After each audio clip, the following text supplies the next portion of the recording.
Congress party assembly ఎన్నికల్లో చెప్పిన విధంగా వికలాంగుల పెన్షన్ 6,000కు పెంచడమో, ముఖ్యమంత్రి పేట నుంచి గద్దెదిగిపోవడమో ముఖ్యమంత్రి రేవంత్ రెడ్డి తేల్చుకోవాలని భారత వికలాంగుల హక్కుల పరిరక్షణ సమితి రాష్ట్ర అధ్యక్షులు గిద్దె రాజేష్ వెల్లడించారు. అసెంబ్లీ ఎన్నికల మేనిఫెస్టోలో వికలాంగులకు ఇచ్చిన అన్ని హామీలను తక్షణమే అమలు చేయాలని డిమాండ్ చేస్తూ భారత వికలాంగుల హక్కుల పరిరక్షణ సమితి ఆధ్వర్యంలో నిర్వహించిన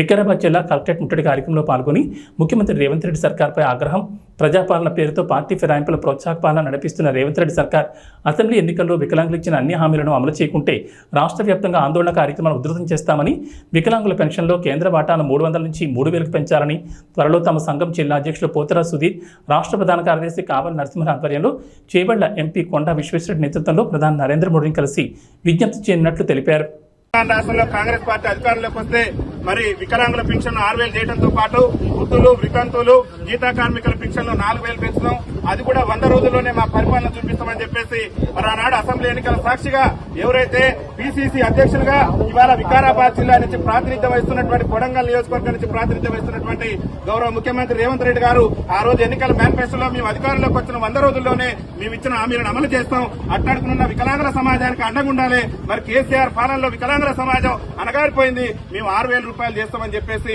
మాయమాటలు చెప్తే మేము మాయమాటలు నమ్మి వికలాంగుల సమాజం మొత్తం కూడా గంప గుర్తుగా కాంగ్రెస్ పార్టీకి మద్దతు ఇచ్చి గెలిపిస్తే ఇవాళ వికలాంగుల ఓట్లతో గద్దెనెక్కినటువంటి రేవంత్ రెడ్డి ప్రభుత్వం దాదాపు 7 నెలలు పూర్తిగా వస్తుంది. 100 రోజుల్లో పూర్తి చేస్తానన్న ముఖ్యమంత్రి నేటి వరకు కూడా మరి వికలాంగుల సమాజానికి ఇచ్చినటువంటి హామీని నిలబెట్టుకోవడంలో వైఫల్యం చెందారు. కాబట్టి రేవంత్ రెడ్డి గారికి భారత వికలాంగుల హక్కుల పరిరక్షణ సమితి రాష్ట్ర కమిటీ పక్షాన్ని మేము ఒకటే విజ్ఞప్తి చేస్తున్నాం. తక్షణమే మీరు ఎన్నికల మేనిఫెస్టోలో చెప్పిన మాదిరిగా వికలాంగుల పెన్షన్ ను 4,016 నుంచి 6,016లకు పెంచాలని చెప్పేసి కూడా భారత వికలాంగుల హక్కుల పరిరక్షణ సమితి రాష్ట్ర కమిటీ పక్షాన మేము ఈ రోజు విజ్ఞప్తి చేస్తున్నాం. అదేవిధంగా